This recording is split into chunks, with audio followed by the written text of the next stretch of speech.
Hi అండి, welcome to my channel అమ్మావజతమ్మ. ఈరోజు మీకైతే సన్నపాటి జంతికలు అయితే ఎలా వేసుకోవాలో మీకు చూపిస్తాను. నేను ఇంట్లో ఎలా వేసుకుంటా అన్నది మీకు చెప్తాను అనమాట. అందరూ ఎలా ఉన్నారు అడగడం మర్చిపోయాను. అందరూ ఎలా ఉన్నారు? అందరూ బాగుండాలి, అందులో మేము కూడా ఉండాలని మనస్ఫూర్తిగా అయితే కోరుకుంటున్నానండి. ఒక్క సోల్ అయితే శనగపిండి అయితే తీసుకోవాలి. శనగపిండి ఎక్కడ బరకన్నది లేకుండా మెత్తగా జల్లించుకోవాలండి. జల్లించుకున్న తర్వాత వరిపిండి అయింది 2 సాళ్ళ ఆఫ్ అయింది, 2 సాళ్ళ ఆఫ్ అనమాట. ఒక్క సాల్ అయితే మేమైతే సోలా అంటాము. అది సోలా అంటే పావు కేజీ అని లెక్క అనమాట.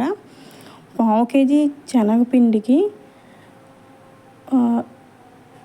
2 పావులున్నర అంటే అర కేజీకి కొంచెం ఎక్కువ వరిపిండి అయితే వేసుకోవాలండి. వేసుకొని గుళ్ళపప్పు వేపించెనపప్పు అంటారు కదా, గుళ్ళపప్పు అంటారు కదా, ఆ వేపించెనపప్పు కూడా మనకి హాఫ్ గ్లాస్ అయితే వేసుకొని హాఫ్ సాల్ అయితే వేసుకొని దాన్ని మిక్సీ కొట్టుకోవాలండి. ఈ గుళ్ళపప్పులోనే కొంచెం వామ్ వేసి కొంచెం మెత్తగా ఫైన్ చేసేసుకుంటే మీకు పొడి అయిపోతుంది. కానీ వామ్ అయితే ఏమీ అవ్వదు, మీకు కొంచెం క్రష్ అవుద్ది అనమాట. దానివల్ల టేస్ట్ వేరే లెవెల్ ఉంటుంది. అది ఈలోపు అందులోని వాము, కారం, ఉప్పు, మామూలు హాట్ వాటర్ ఏం అక్కర్లేదండి, మామూలు చన్నీళ్ళే వేసేయచ్చు. ఈ పొడి మొత్తం అన్నీ వేసి కలుపుకోవాలండి. ఇలా వేసింది ఎంత అవుతుందంటే కేజీ పిండి అవుతుందండి. 1 కిలో పిండి అయితే అవుతుంది. ఈ కేజీ పిండి అయితే ఇంత వచ్చింది నాకైతే.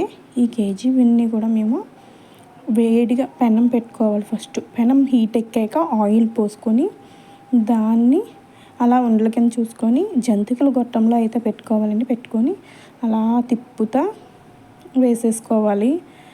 అంతేనండి, చాలా ఈజీగా చాలా క్విక్గా అయితే అయిపోయినాయి. అదిగోండి సన్నపాటి జంతికలు ఎంత టేస్టీగా ఉన్నాయంటే నాకైతే కేజీ పిండికి ఈ క్యాన్తో క్యానడ్ అయితే వచ్చాయండి.